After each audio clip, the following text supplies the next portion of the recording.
السلام علیکم dear students, I am Shahid Haroon, class 8 history. آج کا ہمارا جو ٹاپک ہے arrival of the British in the سب کانٹیننٹ، بر صغیر میں برطانیہ کی آمد۔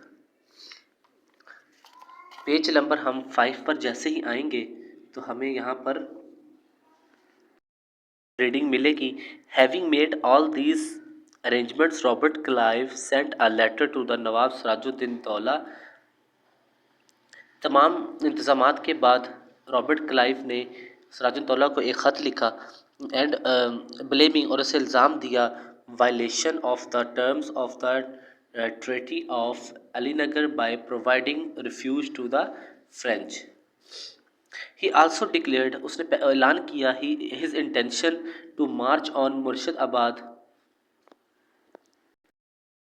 اس نے مرشد آباد مارچ کرنے کا اعلان کیا جو کہ بنگال اسٹیٹ یعنی بنگال کی ریاست کا دارالحکومت تھا۔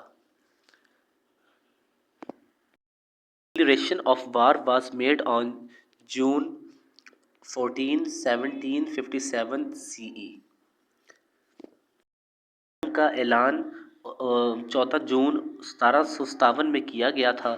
نواب had also become aware، نواب جو تھا وہ بہت اسے علم ہو چکا تھا about conspiracy، تمام سازشوں کا۔ He therefore attacked Mir جعفر's place and obtained his vow not to join the English camp in the battlefield۔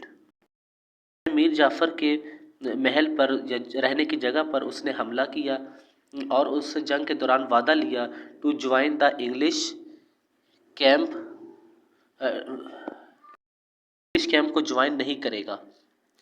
He then ordered, اور پھر اس نے حکم دیا دا آرمی، اپنی فوج کو to move towards Plassey and reach there on June 21 1757 CE۔ اس نے 1757 میں 21 جون 1757 میں اپنی آرمی کو حکم دیا کہ وہ پلیزی کی طرف پہنچے۔ British also reached Plassey with 32,000 soldiers to encounter the huge army of nawab comprising 50,000 soldiers۔ برطانیہ کے 32,000 ہی پلیزی کے مقام پر پہنچے اور نواب کے 50,000 سولجر کے مقابلے میں۔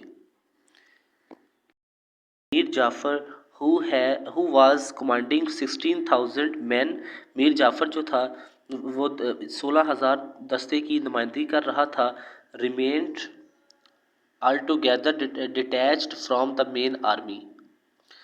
French had also sent a small contingent of artillerymen۔ French نے تھوڑے سے لوگ جو کہ توپ خانے کے سپاہی تھے ان کو بھیجا، but the French artillery proved useless before the English artillery۔ English توپ خانے کو فرانسیسیوں کے توپ خانے نے پہلے ہی بیکار قرار دے دیا تھا، ثابت کر دیا تھا۔ Despite all these